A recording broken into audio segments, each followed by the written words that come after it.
Bismillahirrahmanirrahim. Assalamualaikum warahmatullahi wabarakatuh. Innal hamdalillahi nahmaduhu wa nasta'inuhu wa nastaghfiruh wa na'udzu billahi min syururi anfusina min sayyiati a'malina. Man yahdihillahu fala mudilla lahu wa man yudlil fala hadiya lahu. Asyhadu an la ilaha illallah wahdahu la syarika lahu wa asyhadu anna Muhammadan 'abduhu wa rasuluhu la nabiyya ba'dahu. Ya ayyuhalladzina amanu taqullaha haqqa tuqatih wa la tamutunna illa wa antum muslimun. Ya ayyuhalladzina amanu taqullaha wa qulu qawlan sadida yuslih lakum a'malakum wa yaghfir lakum dhunubakum wa may yuti'illaha wa rasulahu faqad faza fawzan 'azima wa ba'du. Fa inna asdaqal hadithi kitabullah wa khairal hadi hadi Muhammadin sallallahu alaihi wasallam wa syarrul umuri muhdatsatuha fa inna kulla muhdatsatin fid dini bid'ah wa kulla bid'atin dhalalah wa kulla dhalalatin finnar. Wa ba'du. Ikhwati azanallahu wa iyyakum.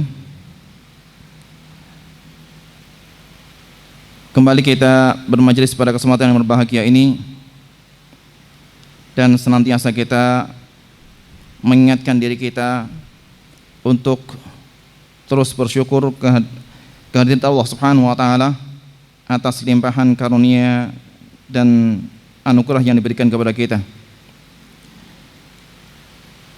Termasuk di antara perkara besar yang mesti harus kita syukuri adalah bahwa Allah Subhanahu wa taala masih memberikan kepada kita taufik untuk melaksanakan berbagai macam kebajikan, untuk melaksanakan berbagai macam amal saleh. Dan di antara amal saleh yang terbesar yang dengannya seorang akan mendapatkan keutamaan melebihi daripada yang lainnya adalah talabul ilmi syar'i, yaitu menuntut ilmu syar'i. Maka dengan menuntut ilmu syar'i tersebut Allah Subhanahu wa taala akan memberikan kelebihan bagi orang-orang yang Allah Subhanahu wa taala anugerahkan kepadanya ilmu. Dan itu merupakan di antara tanda bahwa Allah Subhanahu wa taala menghendaki kebaikan pada kita tatkala Allah Subhanahu wa taala menganugerahkan ilmu tersebut kepada kita. Ikhwati azanallahu iyyakum. Pada kesempatan yang berbahagia ini insyaallah taala kita akan lanjutkan pembahasan kita tentang hadis-hadis Nabi alaihi salatu wasalam. Pada kesempatan sebelumnya kita telah melewati hadis yang ke-18, maka insyaallah taala kita akan masuk pada hadis yang ke-19. Hadis yang ke-19, An Zirrin bin Hubaishin qala ataitu Safwan bin Asal radhiyallahu anhu as'aluhu 'anil mashi 'alal khuffain faqala ma ja'a bika ya Zir faqultu ibtigha'ul ilmi faqala innal malaikata tada'u ajnihataha li talibil ilmi ridaan bima yatlub faqultu innahu qad hakka fi sadril mashu 'alal khuffain ba'da al-gha'iti wal bawli wa kuntum ra'an min ashabin Nabi sallallahu alaihi wasallam faji'tu as'aluk hal sami'tahu yadhkuru fi dhalika syai'an qala na'am kana ya'muruna idza kunna safran aw musafirin alla nanzi'a khifafana thalathat ayyamin wa layalihinna illa min janabatin lakin min gha'itin wa bawlin wa naumin faqultu hal sami'tahu yadhkur fil hawa syai'an qala na'am kunna ma'a rasulillah sallallahu alaihi wasallam fi safarin fabaina nahnu indahu idh nadahu arabiyyun fi sautin lahu jahriyun ya Muhammad fajabahu Rasulullah sallallahu alaihi wasallam nahwan min sautihi hahum faqultu lahu waihak ughdud min sautika fa innaka 'inda an-nabi sallallahu alaihi wasallam وقد نهينا عن هذا فقال والله لا أغضض قال الأعرابي المرء يحب القوم ولما يلحق بهم Qala an-nabi sallallahu alaihi wasallam al-mar'u ma'a man ahabba yawm al-qiyamah. Nam fama zala yuhaddithuna hatta dzakara baban min al-maghribi masiratu 'ardihi aw yasiru ar-rakibu fi 'ardihi 40 aw 70 aman.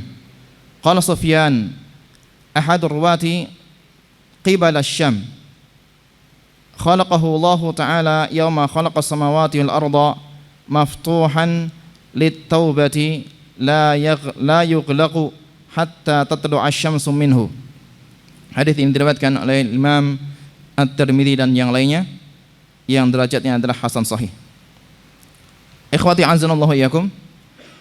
Dalam hadis ini ya diriwayatkan dari Zir bin Hubeish di mana beliau mengatakan, aku datang kepada Safwan bin Asal radhiyallahu ta'ala anhu bertanya tentang ya mengusap di atas khuf, mengusap di atas terompah.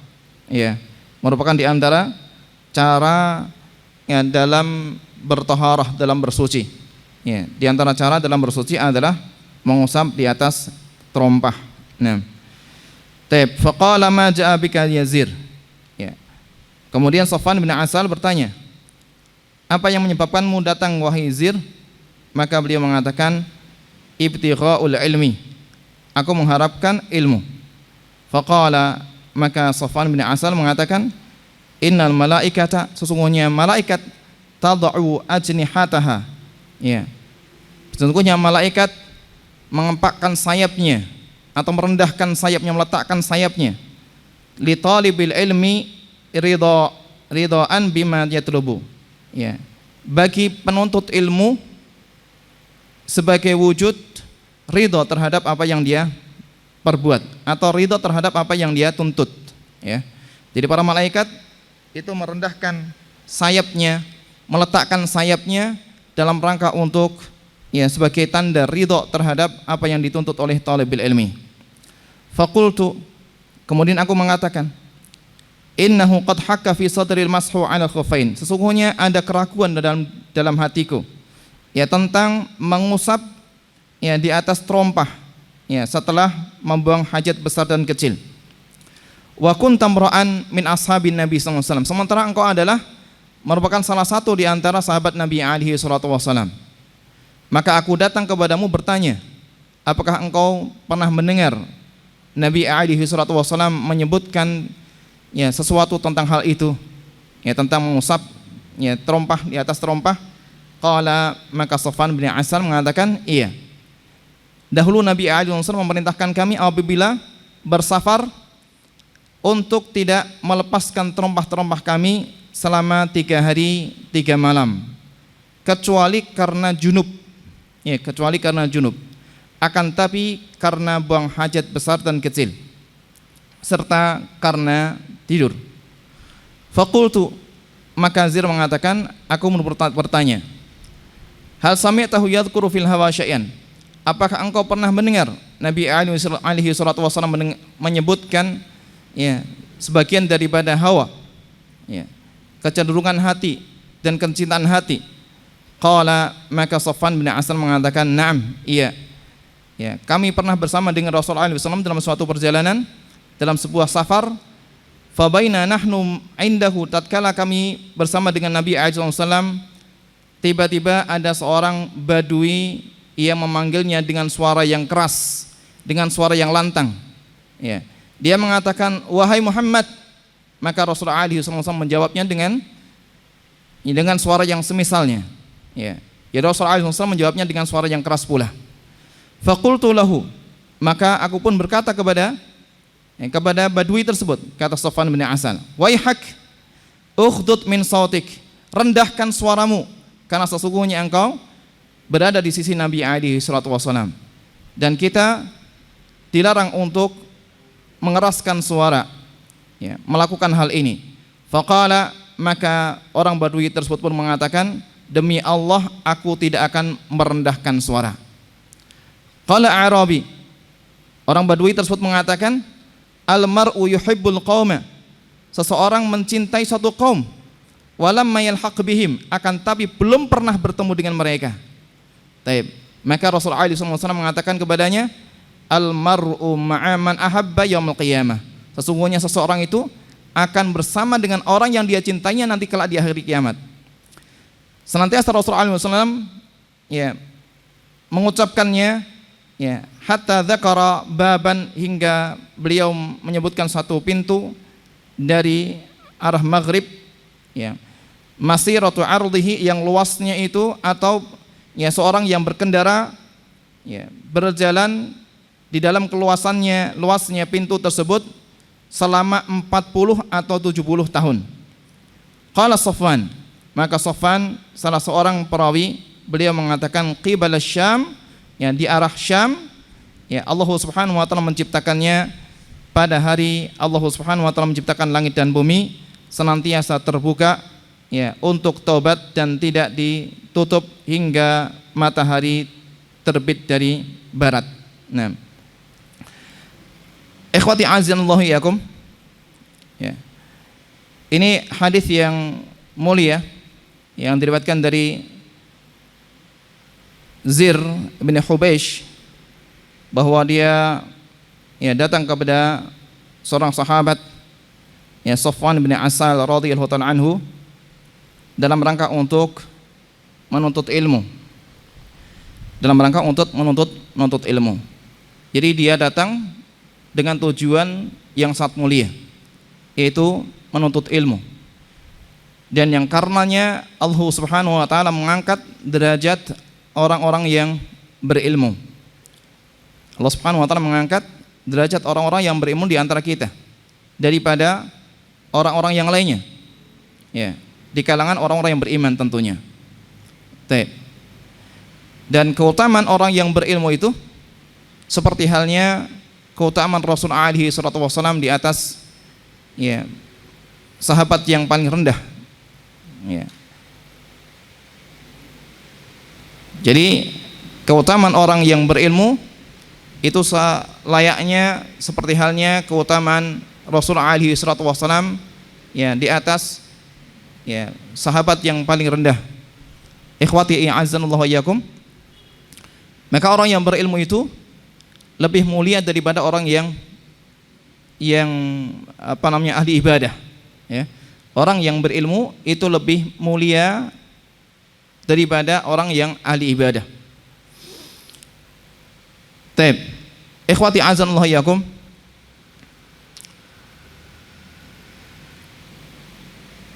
Ketika kita berbicara tentang ilmu dan keutamaannya, maka sesungguhnya yang dimaksud dengan ilmu tersebut yang terkandung di dalamnya keutamaan yang sangat besar. Keutamaan bagi orang yang memilikinya. Maka perlu kita ketahui bahwa ilmu yang dimaksudkan itu adalah ilmu syar'i, ilmu syariat, ilmu tentang Allah Subhanahu wa taala, tentang nama-nama Allah Subhanahu wa taala, tentang hak-hak Allah Subhanahu wa taala, tentang syariat Allah Subhanahu wa taala, tentang kewajiban-kewajiban hamba, tentang segala urusan-urusan yang terkait dengan hukum ya di dalam agama ini. Maka itulah ilmu yang mengangkat seorang hamba yang memilikinya beberapa derajat melebihi daripada orang-orang yang lainnya dari kalangan orang-orang yang beriman, melebihi ya orang-orang lain di kalangan orang yang beriman yang tidak memiliki ilmu sama dengannya. Adapun ilmu dunia adalah untuk dunia. Ilmu dunia adalah untuk dunia. Sementara ilmu akhirat, ilmu syariat itu adalah untuk dunia dan untuk akhirat. Ya, untuk dunia dan untuk akhirat. Maka yang semestinya yang harus kita lebih perjuangkan adalah kita berusaha untuk memiliki ilmu agama. Ini yang masih harus kita perjuangkan. Ya. Dan kita wajibkan atas diri kita untuk menuntut ilmu agama. Ya. Ketika kita menuntut ilmu dunia, ya, maka seharusnya kita lebih memprioritaskan ilmu akhirat melebihi daripada ilmu dunia. Sekalipun ilmu dunia itu kita butuhkan. Ilmu dunia kita butuhkan untuk dunia. ketika kita masih berada di dunia, kecuali lain halnya kalau misalnya kita manfaatkan untuk akhirat, maka itu akan bernilai ibadah insyaallah taala. Ikhwati a'azanallahu iyyakum. Di sini Zir bin Hubeish dia datang kepada Safwan bin Asal dalam rangka untuk menuntut ilmu. Ya. Dia mengatakan As'aluka 'anil mashi. As'aluka 'anil mashi 'alal khuffain. Aku bertanya kepadamu tentang mengusap di atas terompah. Ya, mengusap di atas terompah. Ya. Jadi ketika seorang itu ya hendak berwudu, maka diperkenankan dia untuk mengusap terompahnya. Nah, ini menjadi suatu hal yang dirasakan meragukan bagi Zir bin Hubeish. Karena Allah Subhanahu wa taala memerintahkan untuk mencuci kaki. Ini itu. Wamsahu bi ru'usikum wa arjulakum ilal ka'bain. Ya. Dan usaplah kepala kalian dan cucilah kaki-kaki kalian. Jadi konteksnya dalam perintah Allah Subhanahu wa taala adalah Allah Subhanahu wa taala memerintahkan untuk mencuci kaki. Akan tapi ternyata ada yang namanya mengusap terompah. Ya. Maka yang demikian itu menjadikan Zir bin Hubeish merasa ragu. Apakah benar seperti itu? Ya. Apakah diperbolehkan mengusap terompah karena ya terkena hadas atau ya setelah membuang hajat besar ataupun kecil? Ya, sementara Allah Subhanahu wa taala memerintahkan untuk mencuci kaki ketika kita untuk bertoharah. Maka dia bertanya ya kepada Safwan bin Asal tentang hal tersebut, apakah Rasulullah alaihi salatu wasallam pernah menyebutkan tentang hal tersebut atau tidak? Ya. Maka kemudian ya Safwan bin Asal radhiyallahu anhu ya menceritakan kepadanya bahwa beliau pernah mendengar Rasulullah alaihi salatu wasallam bersabda ya yakni bahwa Rasulullah alaihi wasallam memerintahkan, dia mengatakan memerintahkan kami ketika kami berada di dalam perjalanan untuk tidak melepas terompah-terompah kami selama 3 hari 3 malam. Ya, selama 3 hari 3 malam. Artinya ya seseorang diperbolehkan, merupakan suatu rukhsah baginya ketika dia melakukan suatu perjalanan ya, dalam suatu safar untuk tidak melepaskan terompahnya ketika dia tertuntut untuk bertoharah ya, ketika dia harus berwudu guna melaksanakan ibadah-ibadah yang disyaratkan di dalamnya untuk berwudu, seperti halnya melaksanakan sholat misalnya. Maka tidak mengapa baginya untuk tidak melepaskan terompahnya, cukup dengan mengusap bagian atasnya saja. Ya, mengusap bagian atasnya saja. Maka dengan demikian maka mengusap bagian atas terompah itu sudah mewakili daripada mencuci kaki. Ini bagi orang yang melakukan safar.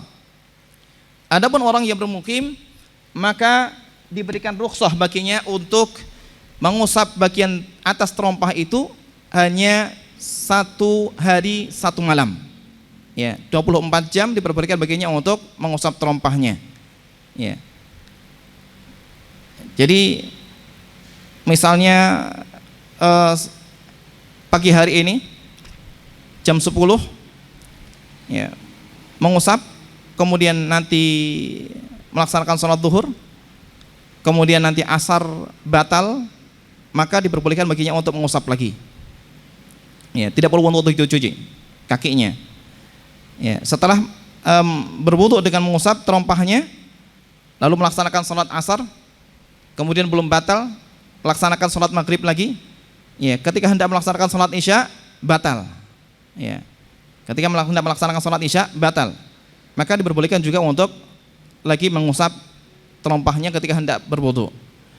Kemudian ketika dia tidur, sementara terompahnya masih dikenakan, ya, sementara terompahnya masih dikenakan, maka tidak mengapa dia untuk ya mengusap kembali terompahnya ketika hendak melaksanakan sholat subuh. Begitu seterusnya sampai ya waktu yang sama seperti halnya dia memulai mengusap terompah tersebut. Jadi ketika dia memulainya jam 10, maka nanti berakhir juga sekitar jam 10. Maka terhitung 1 hari. Ya, 1 hari. Setelah daripada itu, melebihi daripada itu, bagi orang bermukim, maka tidak diperkenankan kembali untuk mengusap terompahnya. Ya. Tidak diperkenankan kembali untuk mengusap terompahnya ketika dia berhadas. Ya. Jadi ketika dia berhadas, maka harus dilepaskan terompahnya untuk dia cuci kakinya. Adapun kalau masih belum batal, ya, dia masih berada dalam suci, ya, masih suci, ya, dengan mengusap terompah tadi, walaupun melewatin 1 hari, maka masih bisa digunakan untuk melaksanakan salat. Ya. Jadi karena toharoh yang sebelumnya itu berlaku untuk setelahnya. Ya. Ketika dia masih dalam toharoh, dalam keadaan suci, ya, belum berhadas, maka masih diperkenankan untuk, ya, melanjutkan, ya, ibadah dengan toharoh yang sebelumnya, sekalipun itu sudah berlalu 1 hari. Sehingga diperkenankan seseorang untuk mengusap terompah itu ada beberapa syarat. Di antaranya adalah, ya, berada di dalam waktu yang telah ditentukan. Berada di dalam waktu yang telah ditentukan. Ya, seperti halnya yang telah disebutkan bahwa orang yang bersafar, maka waktu yang ditentukan, yang diperbolehkan bagi orang yang bersafar adalah 3 hari 3 malam. 3 hari 3 malam. Kemudian orang yang bermukim 1 hari 1 malam. Ya, melebihi daripada itu maka tidak boleh. Harus dilepaskan dan menjadi batal, ya, menjadi batal pengusapan terompahnya. Ya. Kemudian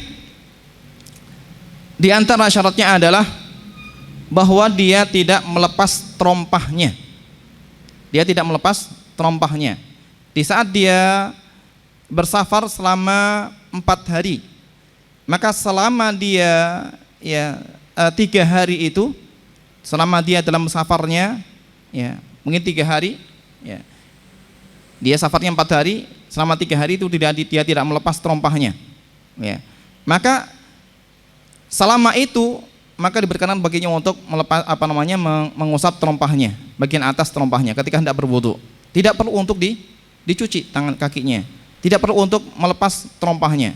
Maka yang begini merupakan suatu rukhsah, keringanan dari Allah Subhanahu wa taala. Adapun kalau misalnya sebelum lewat 3 hari tersebut, ya, dia telah melepas terompahnya, maka dia wajib untuk mencuci kaki ketika hendak berwudu. Kemudian di antara syarat yang lainnya adalah bahwa, ya, ketika dia hendak mengenakan terompahnya, sebelum dia mengusap bagian atas terompah, maka terlebih dahulu dia dalam keadaan suci. Dia harus dalam keadaan suci, ya, dengan mencuci kaki, ya, seperti biasa, ya, seperti biasa dia berwudu, ya, mencuci tangannya, mencuci wajahnya, mengusap kepalanya, kemudian mencuci kakinya, ya. Kemudian baru dikenakan terompahnya, dikenakan sepatunya. Maka dengan demikian dia telah memasukkan kakinya dalam keadaan suci, sehingga ketika dia berhadas, maka diperkenankan baginya untuk cukup mengusap bagian atas terompah saja tanpa harus melepas terompahnya. Bisa dipahami, ya? Jadi ini syarat yang penting. Jadi ketika seorang itu hendak mengusap terompahnya, dia harus dalam keadaan suci sebelum dia mengenakan terompahnya, sepatunya. Dan suci di sini adalah suci dengan cara biasa. Dengan cara biasa, seperti halnya wudunya biasa. Orang yang biasa berwudu bagaimana? Ya, dengan mencuci kakinya. Nah, kalau misalnya dia berwudunya dengan tayamum bagaimana? Ya, dengan tayamum berarti dicuci enggak kakinya? Dicuci enggak kakinya kalau tayamum? Enggak, ya. Tayamum kan berarti enggak mencuci kaki. Maka ketika toharohnya itu dengan tayamum, kemudian dia memasukkan kakinya atau kakinya ke dalam terompah, kemudian setelahnya dia berhadas lalu dia hendak berwudu, maka tidak boleh untuk dia mengusap bagian atas terompahnya. Dia harus lepas, kemudian dia berwudu biasa. Ya. Bisa dipahamin? Paham nggak? Ya, kalau nggak paham nanti tanyakan. Jadi ada berapa sih? Ada berapa? Ya, ada 3 ya tadi ya. Ya, sekarang ada 3 syaratnya. Ya, ini harus berada di dalam waktu yang sudah ditentukan. 3 hari 3 malam bagi orang musafir. Ya, 1 hari 1 malam bagi orang yang bermukim. Ya, maka di sepanjang tempo tersebut maka diperkenan baginya untuk mengusap terompahnya. Ya, mengusap terompah. Kalau sudah batal berhadas, kemudian dia hendak berwudu, maka diperkenan untuk mengusap terompahnya. Nah, ya, kemudian ya dia tidak melepas terompahnya. Kalau melepas terompahnya maka batal ya pengusapannya. Ya. Kemudian selanjutnya adalah bahwa dia ya ketika hendak mengenakan terompahnya itu dalam keadaan suci dengan cara berwudu seperti biasa. Ya, dengan cara berwudu seperti biasa dengan mencuci kakinya. Nah, maka kalau terpenuhi syarat-syarat tersebut maka diperkenankan baginya untuk mengusap bagian atas terompah. Kata Safwan bin Asal, ya, kana ya'muruna idza kunna safran. Dahulu beliau memerintahkan kami apabila ya, melakukan perjalanan, alla nanzi'a khilafana 3 ayyam, untuk tidak melepaskan terompah-terompah kami ya selama 3 hari 3 malam. Ini perintah tersebut atau larangan tersebut tidaklah menunjukkan kepada keharaman ya. Walaupun asal daripada larangan itu adalah menunjukkan kepada keharaman. Nah, tapi pada asalnya adalah merupakan perkara yang mubah. Ya, sehingga ketika ya, diperintahkan untuk melakukan hal yang demikian itu, ya, maka yang dimaksudkan adalah ya diperbolehkan, ya, diperbolehkan untuk mengenakannya, ya, tidak melepaskan terompahnya. Maka kembali kepada asalnya, asal daripada ya sebelumnya adalah mubah, maka tidak melepaskan terompahnya adalah perkara yang mubah, boleh-boleh saja untuk dia kenakan, karena ini merupakan suatu rukhsah, ya, rukhsah keringanan yang Allah SWT berikan kepada kita. Nah, taib, untuk tidak melepaskan terompah-terompah kami selama 3 hari 3 malam, kecuali karena junub, ya, kecuali karena junub. Jadi kalau misalnya junub maka wajib untuk dilepaskan terompahnya, ya, wajib untuk dilepaskan terompahnya, karena ketika seorang berjunub, ya, ketika dia hendak mandi besar maka dia harus ya mengguyurkan seluruh air itu merata ke seluruh anggota badannya, ya, dari atas sampai ke bawah, dari ujung ke ujung, ini harus merata, ya, terkena air semuanya. Nah, maka mandi besar ini tidak bisa diwakili dengan mengusap bagian terompah, atas terompah. Akan tapi yang diperkenankan untuk mengusap bagian atas terompah itu adalah disebabkan karena hadas kecil. Hadas kecil. Nah, hadas yang besar, ya, maka tidak diperkenankan untuk mengusap bagian atas terompah. Lakin min khaitin au baulin wa naumin. Akan tapi disebabkan karena ya buang air besar, air kecil serta tidur. Dan kalau kita perhatikan bahwa tidur, buang air besar, buang air kecil itu merupakan hadas yang kecil, ya, bukan hadas yang besar, ya, sehingga diperkenankan untuk mengusap bagian terompah, ya, ketika hendak bersuci. Ikhwati azanullah yakum,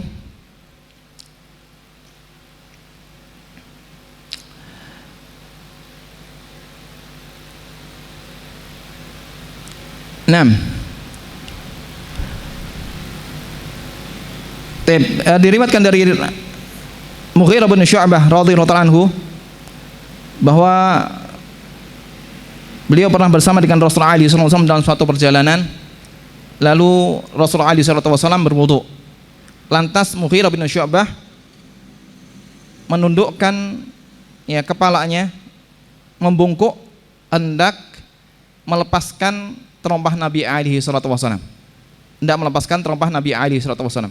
Maka Rasulullah SAW melarangnya dengan mengatakan da'huma fa inni adkhaltuhuma tahirataini. Biarkan keduanya, jangan dilepas, karena sesungguhnya akan memasukkan kedua kaki ya dalam keadaan suci. Ya.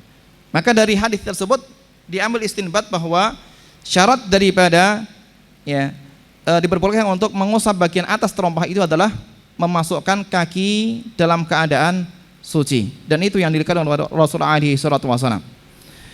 Baik, ikhwati azanallahu yakum.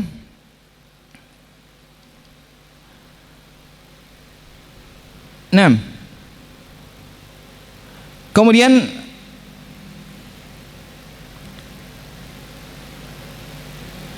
Zir bertanya kepada Safwan bin Asal. Bertanya kepada Safwan bin Asal, hal sami'tahu yadhkuru fil hawa syai'an? Apakah engkau pernah mendengar Rasulullah SAW menyebutkan tentang ya hawa nafsu? Ya. Apakah engkau pernah mendengar Rasulullah SAW menyebutkan ya sebagian daripada hawa nafsu? Maka ya Safwan bin Asal mengatakan iya. Kunna ma'a Rasulullah SAW, kami pernah bersama dengan Rasulullah SAW dalam suatu perjalanan, dan tatkala kami bersama dengan beliau, di sisi beliau ya, tiba-tiba ada seorang Arabi, orang Badui, yang dengan lantangnya memanggil Nabi Muhammad SAW dengan namanya ya, dengan namanya. Ini tentunya adalah merupakan sesuatu yang tidak beradab ya, apalagi dengan Rasulullah SAW. Apalagi dengan Rasulullah SAW. Kalau kita bersama dengan orang lain ya yang memiliki kedudukan di masyarakat, memiliki status sosial yang lebih daripada kita, maka kita akan panggil dengan nama kehormatannya ya, dengan nama kehormatannya. Maka selayaknya kita juga memanggil Nabi Muhammad SAW dengan nama kebesaran Nabi SAW. Maka orang Arabi tersebut mengatakan kepada Nabi Muhammad SAW, ya Muhammad, wahai Muhammad, ya, dengan menyebutkan nama Nabi Muhammad SAW.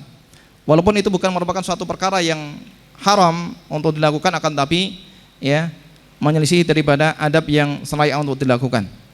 Ya, akan tapi kita memaklumi ya bahwa orang Arabi tersebut melakukan yang demikian itu karena dia jauh dari peradaban, ya, jauh dari peradaban, jauh dari adab-adab yang masih harus diketahui dalam Islam. Ya. Dia tinggal di pelosok, ya, jauh dari kota, ya, sehingga dia tidak mengetahui adab. Sehingga yang bikin ini adalah sesuatu yang wajar untuk dilakukan oleh Arabi. Ya. Bahkan pernah Rasulullah SAW dicengkeram, ya, kerah Nabi Muhammad SAW oleh orang Badui. Ya. Maka yang bikin ini menunjukkan bahwa orang Badui tersebut, ya, kurang memiliki adab. Ya, kurang memiliki sopan santun. Maka dia berkata kepada Rasulullah SAW, ya Muhammad. Lantas Rasulullah SAW menjawab dengan suara yang sama. Dan ini menunjukkan bahwa Nabi SAW itu yang memperlakukan orang itu sesuai dengan kondisinya. Ketika dia memiliki kebiasaan yang seperti itu, maka tidak mengapa untuk dilakukan dengan hal yang semacamnya. Ya, ketika seseorang itu memiliki kebiasaan dia dengan lantang suaranya, maka dilantangkan suaranya pula. Ya. Karena bisa jadi bahwa ya suara yang rendah itu akan tidak jelas baginya, ya, baginya. Kemungkinan demikian, wallahu taala alam. Yang jelas bahwa yang demikian ini merupakan suatu kebiasaan orang Arabi dengan suara yang lantang, dengan suara yang keras. Maka Rasulullah SAW juga mengimbangi ya perkataan orang Arabi tersebut dengan suara yang sama.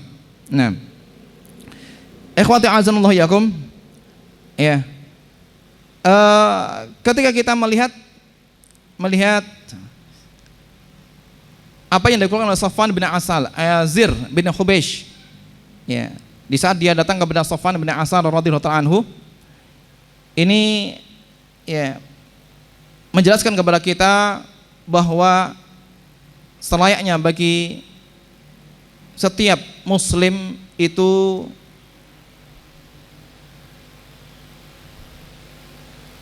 bermusyawarah dan bertanya ya tentang segala permasalahan yang dia hadapi kepada orang yang memiliki ilmu, ya.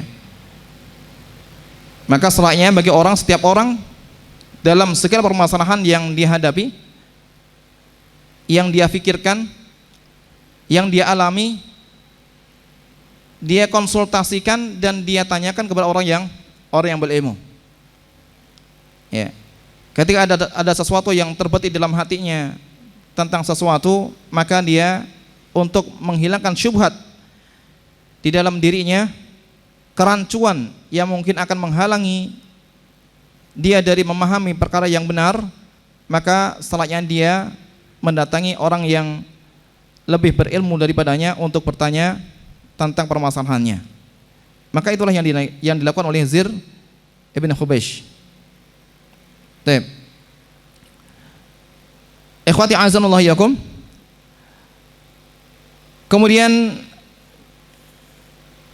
ketika orang Badui tersebut mengucapkan atau memanggil Rasulullah alaihi salatu wasallam dengan suara yang lantang, tentunya hal yang lebih ini sebagaimana yang telah kita sampaikan bahwa itu merupakan perkara yang tidak beradab, apalagi di hadapan Rasulullah alaihi salatu wasallam, karena kita diperintahkan untuk merendahkan suara kita. La tarfa'u asfatakum fawqa sautin nabi. Ya. Jangan kita melantangkan, mengeraskan suara kita di atas suara Nabi. Ya. Maka ketika kita berhadapan dengan Rasulullah alaihi salatu wasallam, siapapun itu, pada saat bersama dengan Nabi alaihi salatu wasallam, maka dia berbicara dengan suara yang lembut, tidak mengeraskan suaranya melebihi daripada suara Nabi Muhammad alaihi salatu wasallam. Maka wallahu subhanahu wa ta'ala al-misab, Nabi Muhammad alaihi salatu wasallam sudah wafat. Nabi alaihi salatu wasallam sudah meninggal dunia. Maka demikian juga kita mestinya mengambil adab tersebut sekalipun Nabi alaihi salatu wasallam sudah meninggal dunia. Rasulullah alaihi salatu wasallam meninggalkan bagi kita apa? Ucapan-ucapan beliau, hadis-hadis beliau alaihi salatu wasallam. Maka ketika dibacakan kepada kita hadis-hadis Nabi alaihi salatu wasallam, maka merupakan suatu adab bagi kita adalah untuk kita diam, untuk kita mendengarkan, untuk kita tidak membuat gaduh, untuk kita tidak melantangkan suara kita melebihi daripada bacaan hadis-hadis yang disampaikan kepada kita. Karena itu adalah merupakan perkataan Nabi alaihi salatu wasallam, dan kita diperintahkan untuk merendahkan suara kita, tidak melantangkan suara kita, tidak mengeraskan suara kita di hadapan Nabi Muhammad alaihi salatu wasallam. Ikhwati azanullah yakum. Maka ketika Safwan bin Asal melihat apa yang dilakukan oleh orang Arabi tersebut, orang Badui, maka timbullah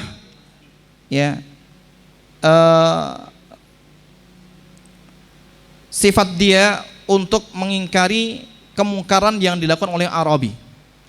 Ya, maka dia ingkari. Ya, dia ingkari perbuatan orang Badui tersebut, dengan dia memerintahkannya untuk merendahkan suaranya di sisi Nabi alaihi wasallam, dan dia jelaskan bahwa yang demikian itu adalah merupakan perkara yang terlarang untuk diangkat suara melebihi daripada suara Nabi alaihi wasallam. Akan tapi seperti halnya sifat-sifat layaknya sifat orang Badui itu ngeyel, ya. Sifatnya ngeyel, ya. Sifatnya ngeyel, ya. Jadi kalau tidak dilakukan dengan tindakan yang keras, mungkin tidak akan berhenti, ya. Akan tapi tidak seperti itu Rasulullah SAW memperlakukan orang Badui, orang yang jahil, ya. Ya, seperti halnya kita pahami tentang, ya sudah kita jelaskan dahulu mungkin tentang bagaimana seorang Badui itu kencing di masjid, ya. Ketika seorang Badui itu kencing di masjid, ya. Kalau para sahabat mengetahui tabiatnya orang Badui seperti itu, ya, maka mereka hendak mencegah perbuatan orang Badui tersebut dengan kekerasan, ya. Karena orang Badui seperti itu, kalau diomongin dengan suara lembut, ya mungkin ya sulit untuk menerimanya, ya, atau ya tidak segera untuk ya menghentikan perbuatannya. Oleh karena para sahabat berinisiatif untuk menghajarnya, untuk bersikap keras kepadanya ya, untuk memukul orang Yahudi, orang Badui tersebut. Akan tapi bukan demikian, Rasul alaihi salatu wasallam memperlakukan orang yang jahil. Ya. Rasul alaihi wasallam memperlakukannya dengan kelembutan. Nah, ada kalanya seperti itu bisa lebih diterima daripada sikap keras sekalipun terhadap orang Yahudi, orang Badui. Taib. Maka kata Sofwan bin Asal, waqad nuhina an hadza. Nah, kita telah diperintahkan untuk dilarang untuk melakukan hal itu. Maka orang Badui tersebut mengatakan, wallahi la aghdud, demi Allah aku tidak akan merendahkan suara.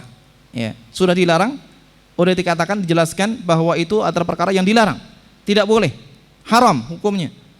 Akan tapi orang Badui tersebut masih nekat, ya, masih ngeyel, tidak mau untuk merendahkan suaranya.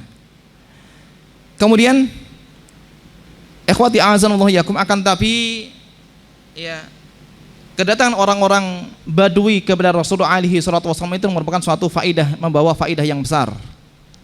Oleh karenanya para sahabat itu sangat senang ketika orang-orang Badui itu datang kepada Nabi alaihi salatu wasallam, karena mereka akan membawa kepada para sahabat, kepada Nabi alaihi salatu wasallam berbagai macam permasalahan.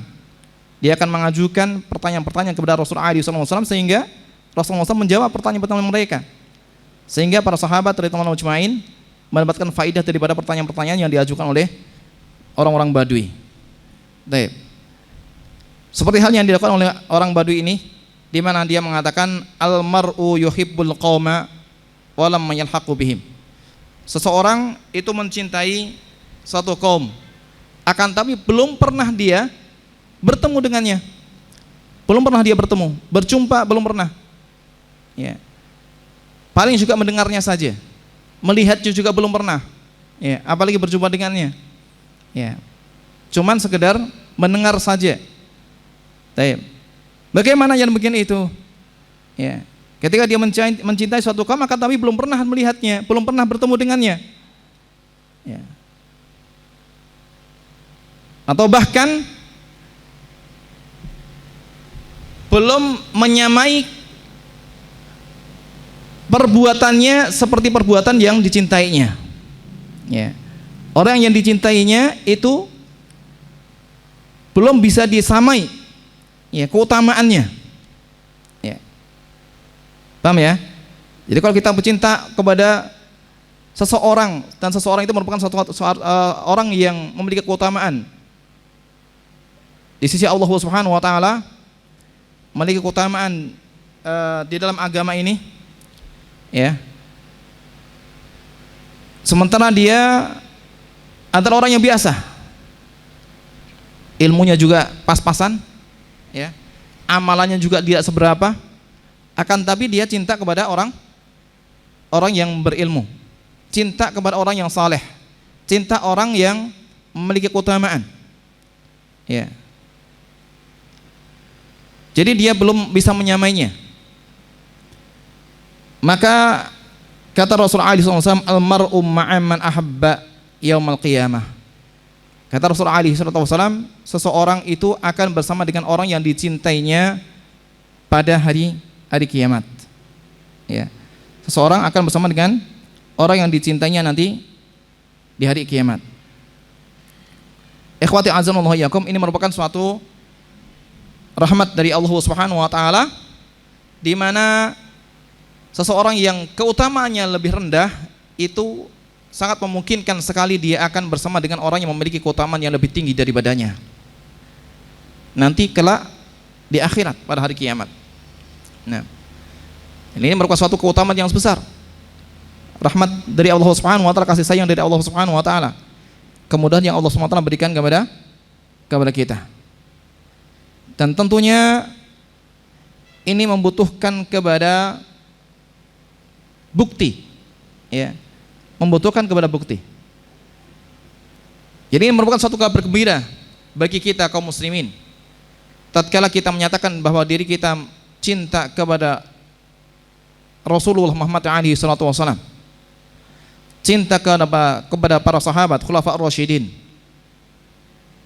maka ini merupakan satu kabar gembira bagi kita bahwa kelak nanti orang-orang yang cinta Rasul alaihi wasallam akan dipertemukan dengan Nabi Muhammad alaihi wasallam, bersama dengan Nabi Muhammad alaihi wasallam. Orang-orang yang cinta para sahabat maka kelak akan bersama dengan para sahabat. Begitu seterusnya. Ini merupakan suatu kabar gembira bagi kita. Akan tapi ini semuanya perlu bukti, membutuhkan bukti dari kita. Benarkah kecintaan kita kepada mereka, ataukah sekedar ucapan di lisan saja? Ya. Maka yang menjadi barometer itu bukanlah apa yang kita ucapkan, aku cinta kepada Rasul, aku cinta kepada Nabi, aku cinta kepada para sahabat. Tidak hanya itu, tidak sebatas kepada ucapan lisan kita, akan tapi hakikatnya itu yang dituntut dari kita. Wujud daripada kecintaan kita kepada mereka itulah yang harus kita wujudkan. Ya. Jadi kalau kita cinta kepada Rasul alaihi wasallam, maka kita mestinya itu lebih mendahulukan Rasulullah SAW daripada selainnya. Ya. Kita harus mendahulukan Rasulullah SAW lebih daripada yang lainnya. Maka seberapa besar kecintaan kita dan wujud kecintaan kita kepada Rasul alaihi wasallam, maka sebesar itu pula kemungkinan kita bersama dengan Nabi Muhammad alaihi wasallam. Paham ya? Jadi kalau kita benar-benar mewujudkan kesempurnaan cinta kita kepada Rasul alaihi wasallam, maka janji Allah Subhanahu wa taala dan Rasulnya pasti akan diberikan. Kita akan bersama dengan orang-orang yang kita cintai. Oleh karenanya mestinya kita mencintai orang-orang yang beriman, dan tidak boleh kita berikan kecintaan kita kepada orang kafir. Mesti harus kita membenci orang kafir, siapapun mereka, orang-orang kafir tersebut. Maka harus kita berikan kebencian itu kepada mereka karena kekufuran mereka. Karena sesungguhnya Allah Subhanahu wa taala menjadikan orang-orang kafir itu sebagai musuh. Maka mestinya kita menjadikan mereka sebagai musuh, karena Allah Subhanahu wa taala telah mengumumkan bahwa mereka adalah musuh-musuh Allah Subhanahu wa taala, dan Allah Subhanahu wa taala melarang kita untuk menjadikan mereka sebagai wali.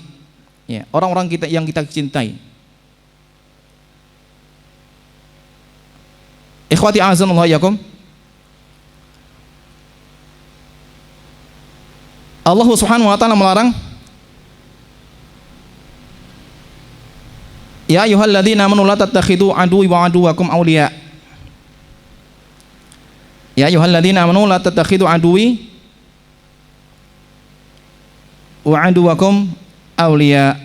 Wahai orang-orang yang beriman, janganlah engkau jadikan musuhku dan musuh-musuh kalian itu sebagai wali. Ya. Loyalitas kita berikan kepadanya, kecintaan kita berikan kepadanya, ya. Ini semuanya merupakan suatu hal yang salah. Harus kita jelas di dalam wala dan bara, di dalam kita memberikan loyalitas kita, dan di dalam kita memberikan bara kita, itu harus jelas. Tidak boleh abu-abu, tidak boleh setengah-setengah. Ya. Kita terkadang kita cinta kepada orang kafir karena ada kemaslahatan di dalamnya. Ya. Karena ada suatu kemaslahatan, maka kita cinta kepadanya. Kita cenderung hati kita kepada mereka, ya, mendukungnya, ya, menyokongnya, ya, dan sebagainya.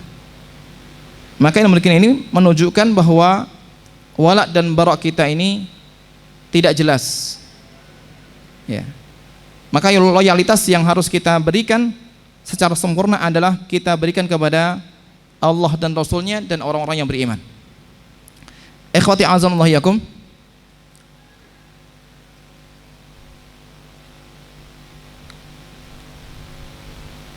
Ini Sebagaimana saya katakan bahwa ini merupakan suatu kabar gembira yang membutuhkan kepada bukti.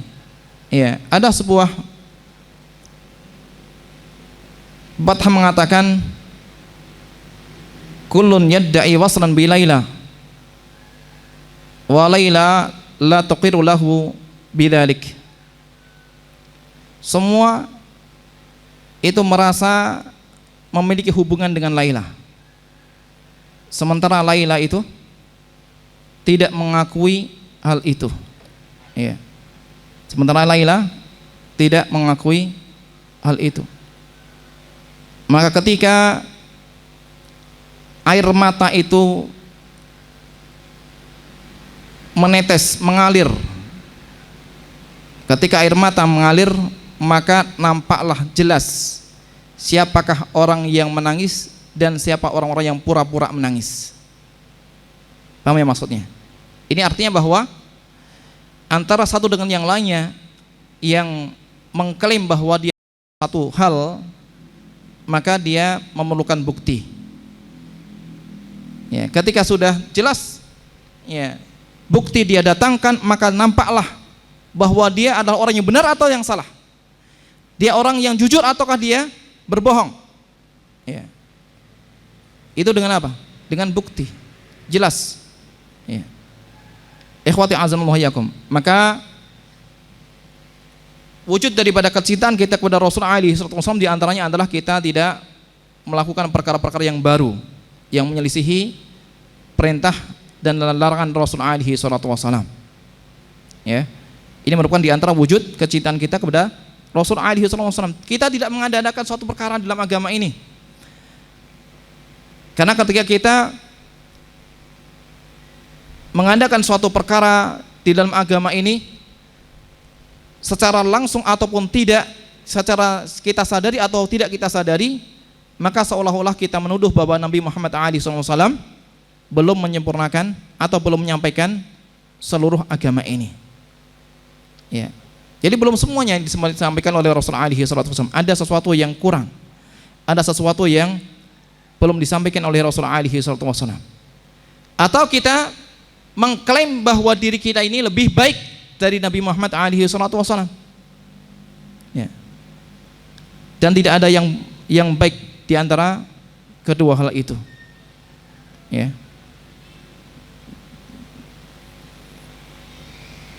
Pernyataan kita bahwa Rasul SAW tidak menyempurnakan atau tidak menyampaikan seluruh agama ini ada sesuatu yang keji. Sementara ketika kita mengakui bahwa kita lebih baik dan lebih paham daripada Nabi Muhammad SAW, itu juga merupakan kecongkakan. Ya. Oleh karenanya tidak ada yang baik di dalam hal tersebut selain daripada mutaba'ah Rasul SAW, mengikut Nabi Muhammad SAW. Itu merupakan di antara bukti kecintaan kita kepada Nabi Muhammad SAW. Seringkali kita meminta syafaat Nabi SAW atau kita memohon kepada Allah SWT mendapatkan syafaat Nabi Muhammad SAW. Akan tapi syafaat ya melalui Rasul SAW tidak diberikan kecuali kepada orang-orang yang Allah SWT kendaki. Ya. Jadi Allah SWT tidak akan memberikan syafaatnya kecuali kepada orang-orang yang Dia kendaki. Maka orang-orang yang cinta kepada Nabi Muhammad SAW dengan kecintaan yang sebenarnya, itulah insyaallah ta'ala yang akan mendapatkan janji-janji itu semuanya. Di antaranya adalah syafaat Nabi Muhammad SAW. Ikhwati azanullah yakum. Kemudian ya, beliau mengatakan ya bahwa Rasulullah SAW menyebutkan satu pintu dari Maghrib dari arah barat yang luasnya itu 40 atau 70 tahun perjalanan. Ya. Maka pintu tersebut tidaklah ditutup, ya, senantiasa dibuka bagi orang yang bertaubat kepada Allah Subhanahu wa taala. Dan tidaklah ditutup sampai terbitnya matahari dari arah barat. Itu menunjukkan ya dimulainya hari kiamat. Ya, tanda di antara tanda-tanda besar hari kiamat sebagaimana yang telah kita bahas pada kesempatan yang lalu. Tapi ini yang terkait dengan hadis yang ke-19.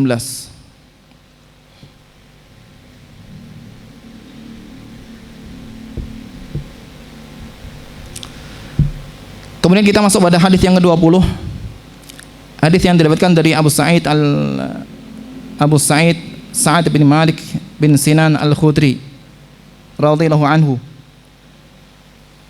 bahwa Nabi alaihi wasallam bersabda, "Kana fi man kana qablakum rajulun qatala 99 nafsan fasa'ala an a'lami ahli al-ardi fadulla ala rahibin fatahu faqala innahu qatala 99 nafsan falahu min taubah faqala la faqatalahu fakammala bihi mi'atan thumma sa'ala an a'lami ahli al-ardi fadulla ala rajulin 'alimin faqala innahu qatala mi'ata nafsin fahal lahu min taubatin faqala na'am wa man yahulu bainahu wa baina taubati intaliq ila ardi kada wa kada fa inna biha unasan ya'buduna Allah ta'ala fa'budillaha ma'ahum wa la tarji ila ardika fa innaha ardu su'in fantalaqa hatta idha nasafa at-tariqa atahu al-mautu fakhtasamat fihi malaikatu rahmati wa malaikatul adab faqalat malaikatu rahmati jaa taiban muqbilan biqalbihi ila Allah ta'ala wa qalat malaikatul adabi innahu lam ya'mal khairan qattu nam fatahum malakun fi suratin adamiyyin faja'aluhu bainahum ay hakaman faqala qisu ma bainal ardaini fa ila ayyatihima kana adna fahuwa lahu faqasu fawajaduhu adna ila al-ardi allati arada faqabadathu malaikatu rahmati. Naam. Diriwayatkan dari Abu Sa'id Al-Khudri radhiyallahu anhu, beliau mengatakan bahwa Nabi alaihi wasallam bersabda, dahulu ya di antara orang-orang sebelum kalian ada seorang lelaki yang membunuh 99 orang. Yang membunuh 99 orang. Lantas dia bertanya tentang ya orang yang paling berilmu di dunia ini. Maka ditunjukkan kepada seorang ya rahib, seorang pendeta. Fatahu, kemudian dia datangi. Lalu dia mengatakan bahwa dia telah membunuh 99 orang, apakah dia memiliki taubat? Maka pendeta tersebut mengatakan tidak. Ya, sehingga dia bunuh dan dia sempurnakan menjadi 100 orang. Kemudian dia bertanya tentang orang yang paling berilmu di muka bumi ini. Lalu ditunjukkan kepada seseorang yang alim. Lantas dia berkata kepadanya bahwa dia telah membunuh 100 jiwa. Apakah dia memiliki taubat? Maka seorang alim, orang rahib tersebut pun mengatakan, na'am wa man yahulu bainahu wa bainat taubati. Iya, ya. Siapakah yang bisa mencegah, yang menghalangi antara dirinya dengan taubat? Ya. Intaliq ila ardi kada wa kada, pergilah ke negeri ini dan negeri ini, karena sesungguhnya di sana ada orang-orang yang beribadah kepada Allah Ta'ala, maka beribadah kepada Allah bersama dengan mereka. Dan janganlah engkau kembali ke negerimu, karena sesungguhnya negerimu itu adalah negeri yang buruk, ya, negeri yang jahat. Fantalaqa, kemudian maka dia pun pergi hingga ketika dia berada di pertengahan jalan, atahul mautu, maka dia ya meninggal dunia, ya, datang kepadanya kematian, sehingga malaikat rahmah, malaikat yang membawa rahmat dan malaikat yang membawa adab, ya, itu ya berselisih tentangnya. Faqalat malaikat rahmah, malaikat rahmah mengatakan dia telah datang dengan bertobat, ya, dan datang dengan hatinya kepada Allah Subhanahu wa taala. Sementara malaikat adab mengatakan kepadanya, innahu lam ya'mal khairan qattu, sesungguhnya orang ini belum pernah melakukan kebajikan sama sekali. Fatahum malakun fi suratin adami, kemudian datanglah ya malaikat ya, dengan wujud manusia, sehingga mereka pun menjadikannya sebagai penengah, sebagai hakim. Maka dia pun mengatakan, qisu baina al-ardaini, ya, ukurlah antara dua tempat tersebut, ya, tempat dia tempat dia berasal sampai dia meninggal dunia, dan tempat dia meninggal dunia sampai tempat tujuannya, ya, dua tempat tersebut. Baik. Fa ila ayatihima kana adna fahuwa lahu, maka tempat mana yang paling dekat maka dia berhak baginya. Faqasu, maka mereka pun mengukur dan mereka dapati bahwa dia lebih dekat ke negeri yang dia tuju, sehingga malaikat rahmah mengambil nyawa atau roh daripada seorang hamba tersebut atau lelaki tersebut. Ikhwati a'azzallahu iyyakum. Ini hadis yang lainnya yang datang dari Rasulullah SAW, dari Abu Sa'id Al-Khudri radhiyallahu anhu, yang menceritakan kepada kita tentang seorang yang telah banyak melakukan pembunuhan. Banyak melakukan suatu pembunuhan. Dan bagi Allah Subhanahu wa taala, membunuh satu jiwa yang beriman itu layaknya seperti halnya membunuh seluruh manusia. Jadi seorang manusia, seorang hamba mukmin itu memiliki kedudukan yang sangat tinggi, kehormatannya sangat besar, sangat berharga dibandingkan dengan dunia dan isi-isinya. Jadi membunuh seorang jiwa beriman itu layaknya seperti halnya membunuh seluruh manusia. Sehingga orang yang beriman itu dijaga kehormatannya, tidak boleh untuk diganggu kehormatannya, dilecehkan, dikotori, dicemarkan kehormatannya. Ikhwati a'azzallahu iyyakum, ini kedudukan seorang yang beriman di sisi Allah Subhanahu wa taala dalam agama ini sangat besar, sangat dihormati, sangat dimuliakan. Ini kan ketika seorang yang banyak melakukan pembunuhan, maka itu merupakan suatu hal yang sangat luar biasa, perbuatan yang sangat besar, bahkan ada ancaman, ancaman bahwa orang yang membunuh itu akan kekal nanti di akhirat, kekal di neraka. Dia akan kekal di neraka. Ini menunjukkan kepada besarnya dosa membunuh jiwa secara sengaja. Maka yang dilakukan oleh orang tersebut di dalam hadis ini tidak bisa kita bayangkan seberapa besar dosa yang telah dilakukannya.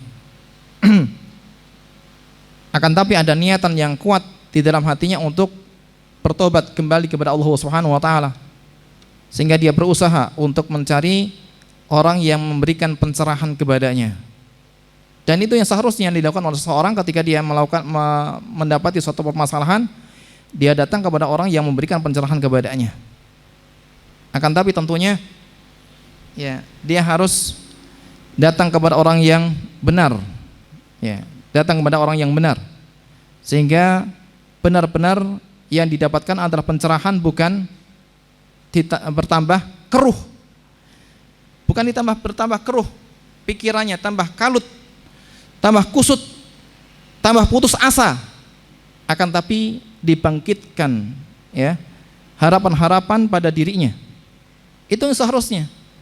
Kalau seseorang itu memiliki suatu permasalahan, mestinya dia diberikan semangat supaya dia tegar di dalam menghadapi permasalahan-permasalahan yang dia alami. Dan ini yang dialami oleh orang ini. Dia sangat menyesal, dia sangat menyesali perbuatannya karena terlihat telah membunuh 99 orang dan bertekad untuk bertobat kembali kepada Allah Subhanahu wa taala. Akan tapi tidak tahu caranya bagaimana. jalannya seperti apa. Ya, maka dia berusaha untuk mencari orang yang akan menunjukkan dan menjelaskan baginya langkah-langkah, cara-cara dia bertobat kepada Allah SWT. Maka ditunjukkan kepadanya seorang rahib, seorang pendeta. Bertanya kepadanya. Ya, akan tapi seperti yang saya sampaikan, dia datang salah tujuan. Ya. Dia tujuannya salah. Orang yang dituju itu salah. Sekalipun bagi sebagian orang bahwa dia adalah orang yang berilmu, bagi sebagian orang dia adalah orang yang ahli ibadah. Akan tapi ternyata ya dia tidak memberikan pencerahan, tidak menyelesaikan permasalahan. Akan tapi justru menambah masalah. Bagaimana tidak menambah masalah ketika dia tutup ya dari orang tersebut pintu-pintu harapan. Ya, tidak ada lagi pintu harapan baginya. Dia mengatakan tidak, kamu tidak mendapatkan taubat, tidak bisa diterima taubatnya. Kan seperti itu berarti dia menutup ya harapan dari orang tersebut. Kan begitu. Sementara Allah SWT ya rahmatnya itu wasi'at kulla syai'. Rahmat Allah SWT meliputi segala sesuatu. Ya, luas Allah Subhanahu wa taala rahmatnya.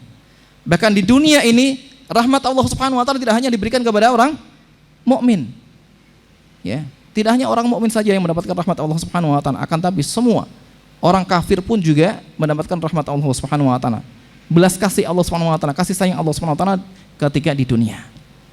Ketika di akhirat nanti hanya orang-orang yang beriman saja yang mendapatkan rahmat Allah Subhanahu wa taala. Nah, sehingga apalagi orang yang hendak bertobat kepada Allah SWT, ya benar niatannya, tekadnya untuk bertobat kepada Allah SWT, tentunya dia lebih layak untuk mendapatkan rahmat Allah Subhanahu wa taala. Ditunjukkan kepada seorang rahib, ditanya, ya, saya telah membunuh 99 orang, apakah mendapatkan masih diterima taubatnya? Tidak. Maka sekalian saja disempurnakan 100, ya, penggal kepalanya selesai. Ya, cari masalah ini kan ya, diselesaikan. Ini penyelesaian masalahnya dengan cari masalah. Jadi menambah 100 orang. Ya. Kemudian dia cari lagi. Ya, bertanya tentang orang yang paling pintar di muka bumi ini untuk bertanya. Ya. Lantas kemudian ditunjukkan kepadanya ya seorang alim. Kemudian dia bertanya, menceritakan tentang kondisinya. Lantas dia bertanya apakah masih mendapatkan tobat, memungkinkan untuk diterima tobatnya. Nah, orang tersebut pun akhirnya membukakan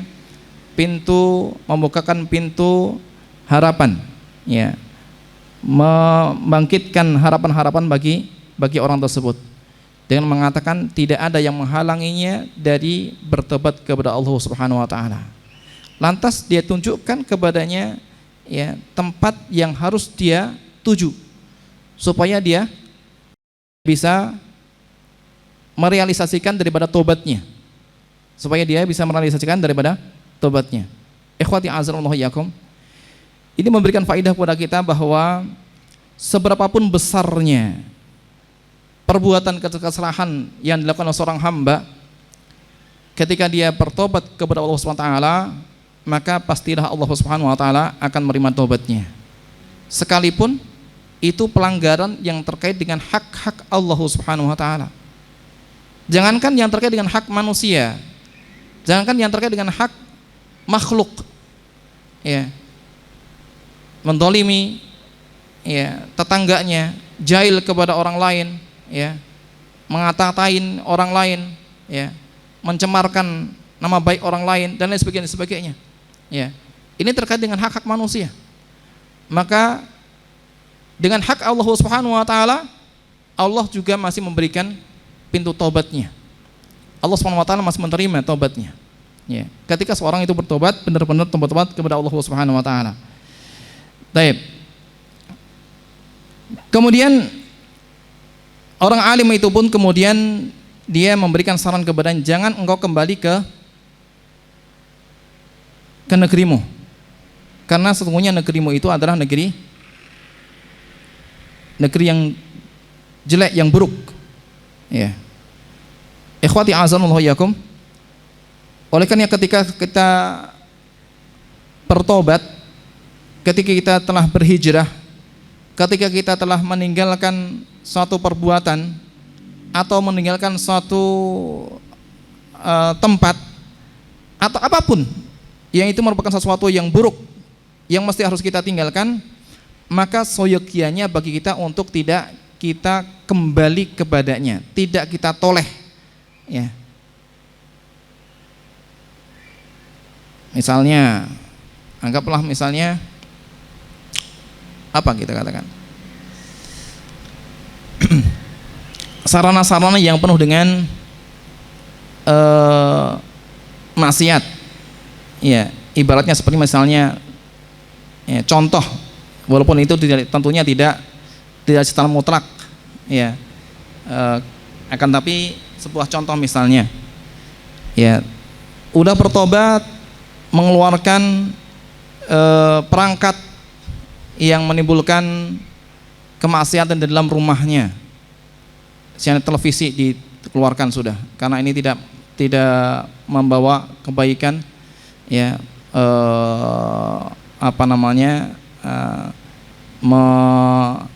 memasukkan kemaksiatan di dalam rumah misalnya, sudah dikeluarkan, sudah dimatikan, sudah disimpan, sudah ini dan sebagainya, sudah dikasihkan kepada orang. Besok-besoknya beli lagi, ya, besok-besoknya beli lagi. Berarti kan itu tidak, ya, sepenuhnya bertobat kepada Allah SWT. Maka seharusnya ketika dia sudah meninggalkan suatu hal, ya, maka dia tidak lagi kembali kepada sesuatu yang dia tinggalkan. Bahkan seperti halnya yang telah kita bahas pada kesempatan yang lalu, para sahabat itu tidak suka, ya, tidak suka untuk kembali ke Mekah dan meninggal dunia di Mekah ketika mereka telah berhijrah. Mereka telah tinggalkan Mekah, kemudian mereka menuju ke Madinah dan tinggal di Madinah. Mereka tidak berharap seorang pun di antara mereka yang berhijrah itu untuk mati di Mekah. Padahal Mekah itu sudah menjadi kota Islam, ya, sudah menjadi kota Islam. Apalagi, ya, sesuatu yang jelas kemaksiatannya sudah ditinggalkan, kemudian masih dilirik-lirik, ya, ini merupakan sesuatu yang menunjukkan kurang benarnya taubat yang dilakukan oleh seseorang, hijrahnya seseorang. Oleh karena ketika orang bertobat dan dia berhijrah, maka hendaknya yang dilakukan adalah totalitas, ya, sehingga, ya, apa yang dijanjikan Allah Subhanahu wa taala dengan dibukakannya pintu taubat serta diterimanya taubatnya itu terrealisasi baginya, ya, bukan bermain-main, bukan, ya, tidak serius di dalam bertobat kepada Allah Subhanahu wa taala, ya, seolah-olah ini merupakan suatu istihza kepada Allah Subhanahu wa taala, melecehkan Allah Subhanahu wa taala dengan, ya, memain-mainkan taubatnya. Nah, ikhwati azzakumullah yakum, ya, jadi alim tersebut mengatakan kepadanya, wala tarji ila ardika fa innaha ardu su'in fantaliq, fantalaqa hatta idza nasafat tariqa, ya, kemudian dia pun berangkat, beranjak pergi menuju tempat yang diarahkan, ya, oleh, ya, orang alim tersebut. Ketika di pertengahan jalan, ya, tahu-tahu kemudian malaikatul maut mencabut nyawanya, sehingga belum terwujud apa yang diharapkan, ya, sampai kepada tempat tujuan dia berhijrah dan beribadah kepada Allah Subhanahu wa taala, ya. Oleh karenanya malaikat rahmat dan malaikat azab itu berselisih, ya, siapakah yang paling berhak untuk mengambil nyawa orang tersebut, ya, membawa nyawa orang tersebut, kemudian memasukkan ke dalam surga atau ke dalam neraka. Ikhwati azanullah yakum, maka di antara belas kasih Allah Subhanahu wa taala kepada orang yang jujur, ya, jujur dalam tobatnya, Allah Subhanahu wa taala kirimkan kepada mereka dua malaikat tersebut, seorang malaikat yang menjadi penengah, yang berwujud manusia, Allah Subhanahu wa taala kirimkan, ya.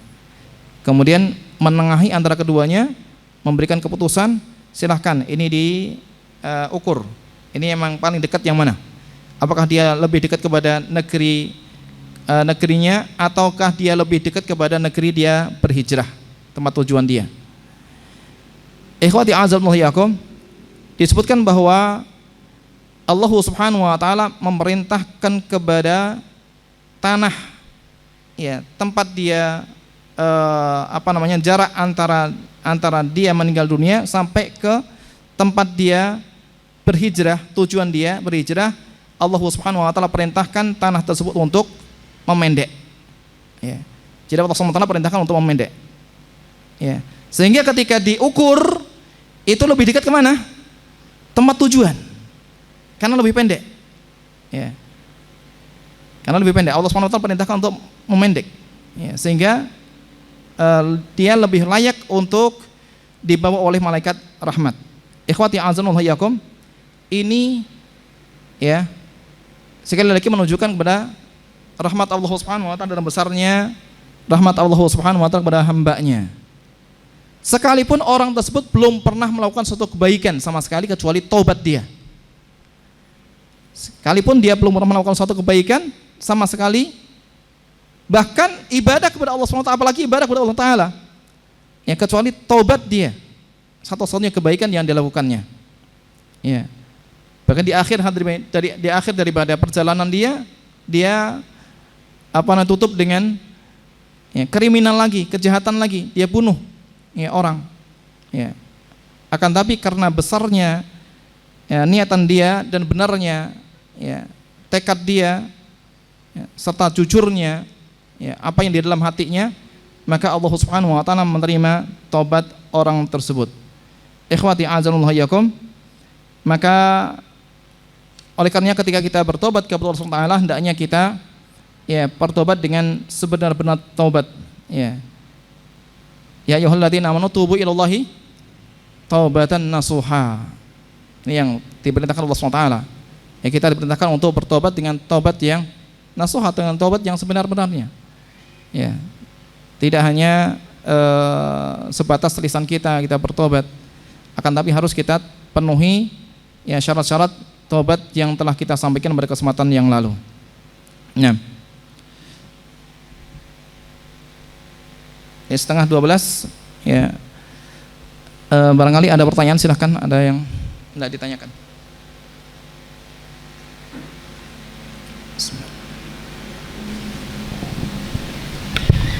Nah, hadis setelahnya, hadis yang 21 ini panjang sekali ya.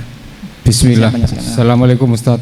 Ya, Assalamualaikum warahmatullahi wabarakatuh. Kaitan masalah kita bermualaf dan orang-orang kafir itu ada batasannya enggak? Misalnya begini, kita menuntut ilmu di satu pendidikan, dosanya kebetulan orang kafir.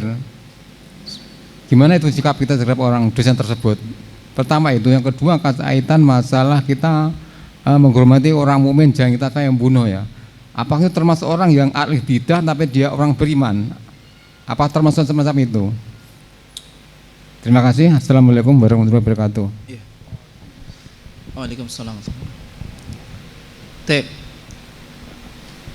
Jadi wala yang kita berikan ya, loyalitas, kecintaan itu tidak kepada orang-orang yang beriman, dan kebencian serta permusuhan kita kepada orang-orang kafir itu tidak menghalangi kita untuk bermuamalah dengan baik kepada orang kafir, ya, kepada orang non muslim, ya.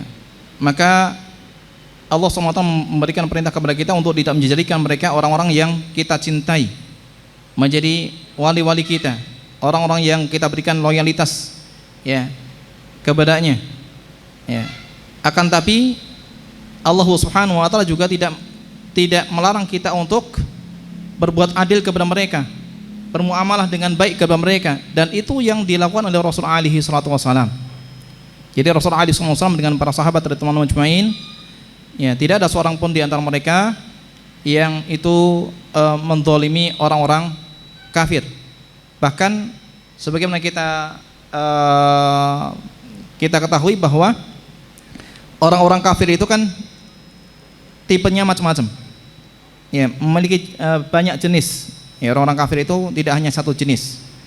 Ada yang dikatakan sebagai musta'min, orang yang minta perlindungan. Ya, orang kafir yang muahad, orang yang memiliki perjanjian dengan orang muslim atau negara muslim. Ada kafir yang dhimmi. Kafir dhimmi itu kafir yang berada di bawah kepemerintahan Islam, ya, yang hidup ya di negara Islam. Ya, ada kafir harbi. Ada kafir harbi.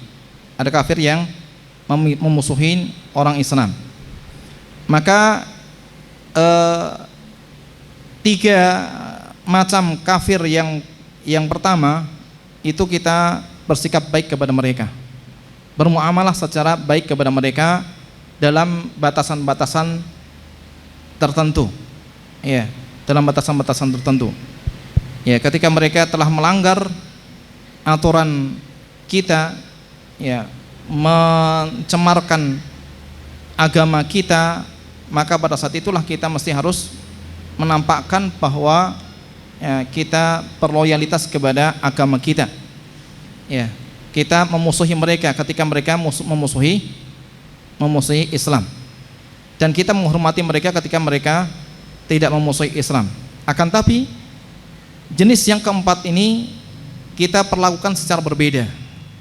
Darah mereka halal, ya, harta mereka halal, ya, dan mereka tidak boleh untuk tinggal di negeri Islam, ya, tidak boleh untuk tinggal di negeri Islam.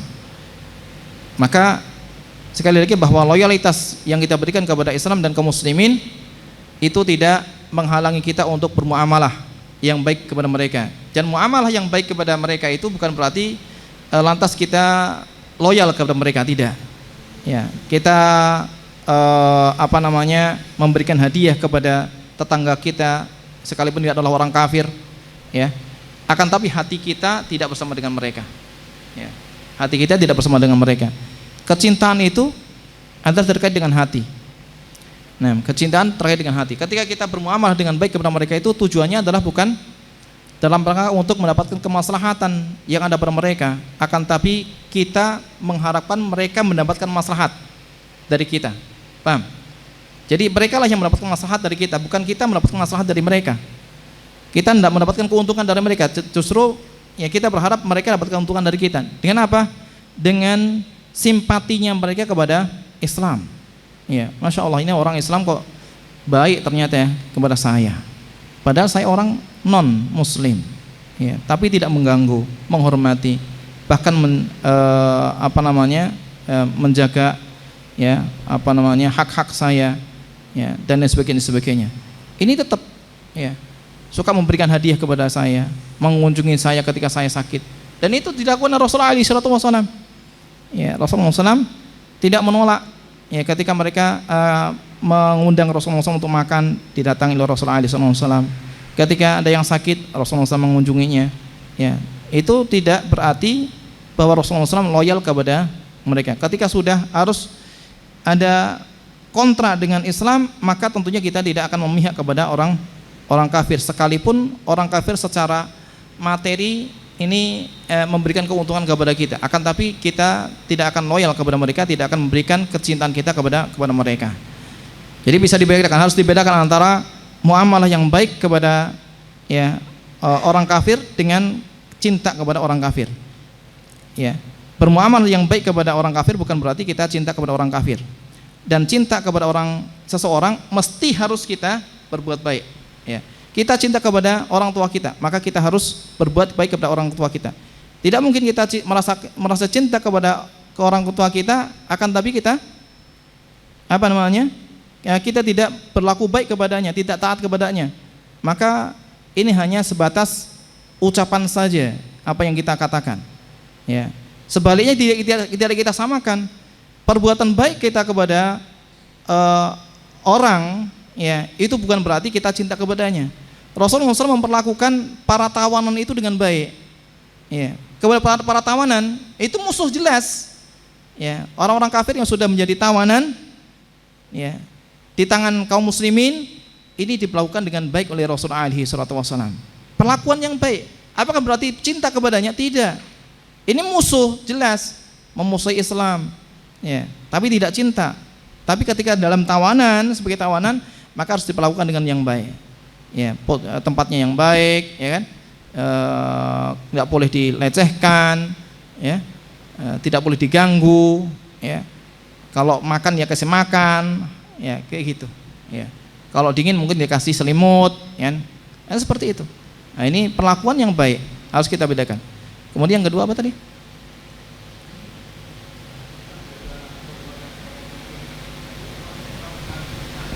Iya, menjaga kehormatan orang mukmin. Ya tentunya siapapun yang dinyatakan sebagai orang yang beriman, ya siapapun orang beriman, tentu kita harus menjaga kehormatannya.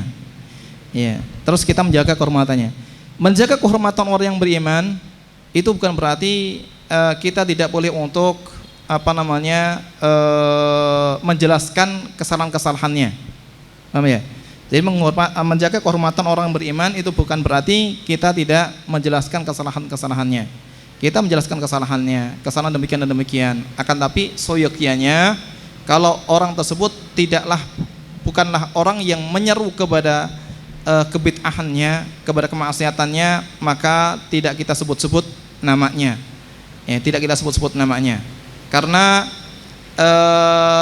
dia tidak mengajak orang lain untuk melakukan kebid'ahan yang dilakukannya, tidak menyeru, sehingga kita tidak perlu untuk mentahdzirnya, memberikan peringatan umat kepadanya. Akan tapi kita memberikan peringatan terhadap perbuatannya. Lain halnya misalnya kalau kita hendak memberikan peringatan kepada orang, ya supaya tidak terpengaruh dengan orang tersebut, maka ada kalanya merupakan suatu kemaslahatan untuk kita sebutkan, ya sebutkan orang tersebut, ya ini terkadang kita perlu untuk melakukannya, bahkan sekalipun kepada seorang yang beriman, terkadang kita juga perlu untuk menyebutkannya ketika itu dipandang perlu. Hati-hati dengan si fulan itu demikian dan demikian, ya karena banyak korbannya, kita nggak tahu dan sebagainya. Ya itu kalau dipandang perlu untuk menyebutkannya supaya orang itu tidak menjadi korbannya. Ya, menjadi korbannya, makanya seperti itu insya Allah tidak mengapa, ya karena untuk suatu kemaslahatan, bukan berarti bahwa itu bertentangan dengan menjaga kehormatan orang. Tapi kalau tidak ada suatu kebutuhan, tidak ada suatu keperluan, maka tidak perlu kita menyebutkan atau mengumbar aibnya. Ini si fulan kita seorang muslim melakukan suatu kesalahan, ya kemudian kita sebar-sebarkan. Nah, ini berarti tidak menjaga kehormatan dia, ya. Jadi kita diperintahkan man satara musliman satarallahu yaumil qiyamah. Nah, maka barang siapa yang menjaga aib, ya kekurangan seorang muslim, maka Allah SWT akan menutup, ya aibnya nanti kelak di akhir kiamat. Ya, ini janji Allah SWT. Maka ketika kita diam, itu bukan berarti kita mendiamkan suatu keburukan. Ya, tapi terkadang kita banyak ngomong itu nggak ada manfaatnya, justru merupakan suatu dosa. Ya, kita sebarkan ya aib orang. Ini si fulan demikian dan demikian, kemarin demikian. Ya, ini satu pencemaran kehormatan seorang yang beriman, sekalipun dia adalah orang yang melakukan suatu perbuatan bid'ah. Karena orang bid'ah itu juga bermacam-macam. Ya, ada orang yang jahil, orang yang tidak paham, tidak tahu, ya ikut-ikutan melakukan suatu perbuatan bid'ah, melakukan suatu perbuatan ya yang tidak ada tuntunannya dalam agama ini. Ada orang yang mengerti, ya akan tapi dia melakukan untuk diri sendiri. Ada orang yang menyebarkan, ya mendakwahkan kebid'ahannya. Maka masing-masing itu diberlakukan secara berbeda. Orang yang jahil itu ya kita nasihatin, kita beritahukan, ya kita kita sampaikan kepada yang benar. Kalau diterima alhamdulillah, kalau tidak diterima maka kita sudah menunaikan kewajiban kita. Nah, apabila orang yang berilmu, maka ya kita ingatkan karena pada dasarnya dia adalah orang berilmu. Ya, kita ingatkan bahwa yang demikian ini adalah perbuatan yang salah, keliru dan sebagainya. Kalau kita mampu, kalau tidak mampu ya sudah kita ingkari ya dengan dengan hati kita. Ya. Tapi kalau orang yang mendakwahkan kesalahannya, kesesatannya, maka kita debat dengan cara yang baik. Kita debat dengan cara yang baik. Nah, dan itu semuanya itu bukan berarti kita menjatuhkan kehormatan mereka, ya. Bukan berarti kita menjatuhkan kehormatan mereka. Kita tetap menjaga kehormatan mereka. Tetapi menjaga kehormatan itu bukan berarti kita tidak boleh untuk menjelaskan kesalahan-kesalahan. Nah, bisa dipahami Pak ya? Baik. Ya. Assalamualaikum warahmatullahi wabarakatuh. Iya. Gimana Pak? Mau bertanya, Tat. Oh. Ya, Apa boleh, Tat? Ya. Pada saat kita bekerja nih, Tat, guna menjaga wudhu, kita itu mengambil rukhsah tanpa melepas sepatu, hanya mengusap sepatu gitu, boleh nggak, Tat? Terima kasih. Wassalamualaikum warahmatullahi wabarakatuh. Waalaikumsalam warahmatullahi wabarakatuh. Kalau antum bermukim tidak mengapa, sekali ya untuk melakukannya. Ya, tapi nanti kalau antum kerjanya di tempat jauh, misalnya antum tinggal di sini, kemudian kerjanya di mana? Misalnya safarnya di Solo misalnya kan, atau yang lebih jauh mungkin misalnya di Jakarta misalnya, ya. Dan antum setiap hari atau berapa hari, ya 2 hari balik, ya. Maka tidak mengapa bagi antum untuk selama 3 hari itu untuk berwudu dengan mengusap bagian atas terompasnya saja, ya.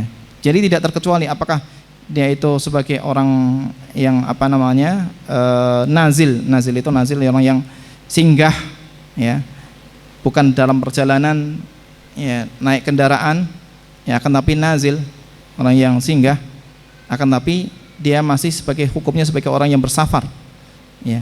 Maka yang demikian ini diperbolehkan baginya, ya. Adapun kalau sudah dihukum sebagai orang yang bermukim, maka tidak mengusap kecuali ya 1 hari 1 malam saja. Nah, paham ya insyaallah ya. Masih ada yang belum dipahamin?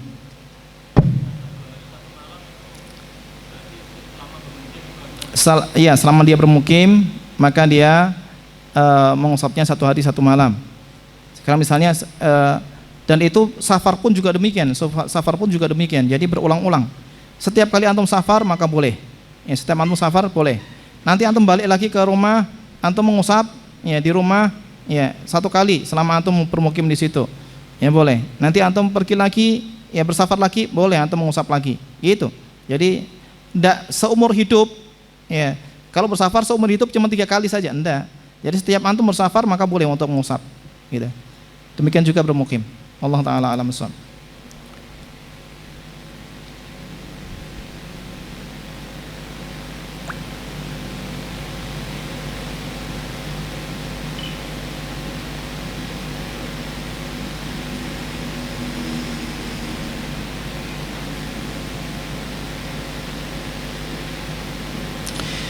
Jadi tayamum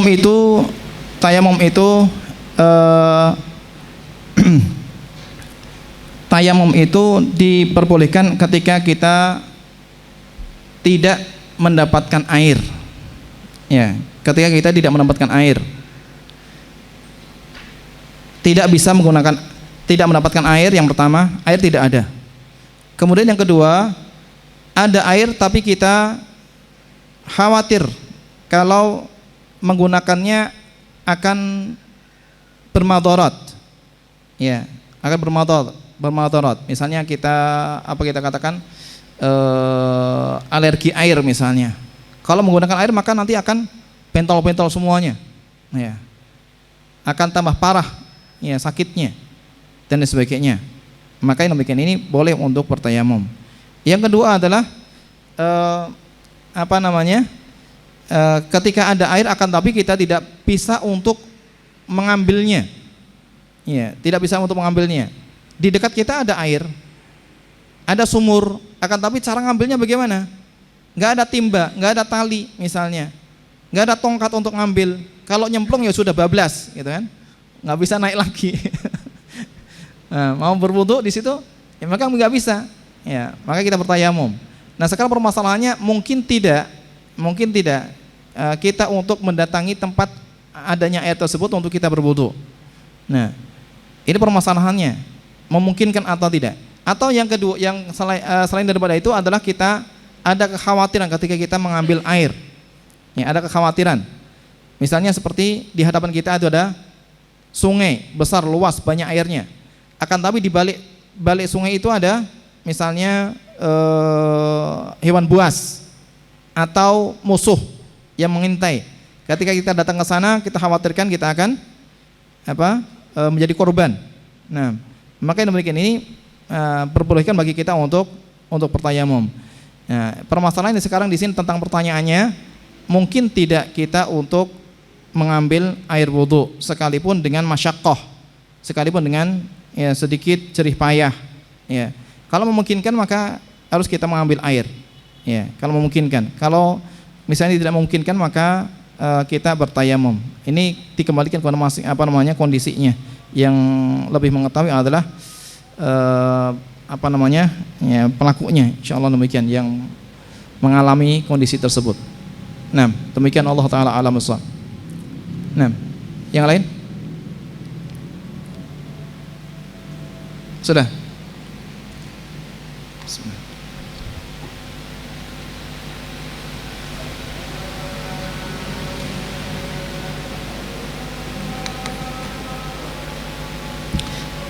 Kalau tidak ada pertanyaan yang lain, kita tutup perjumpaan kita. Semoga bermanfaat bagi kita semuanya. Subhanakallahumma wa bihamdika asyhadu an la ilaha illa anta astaghfiruka wa atubu ilaik. Assalamualaikum warahmatullahi wabarakatuh.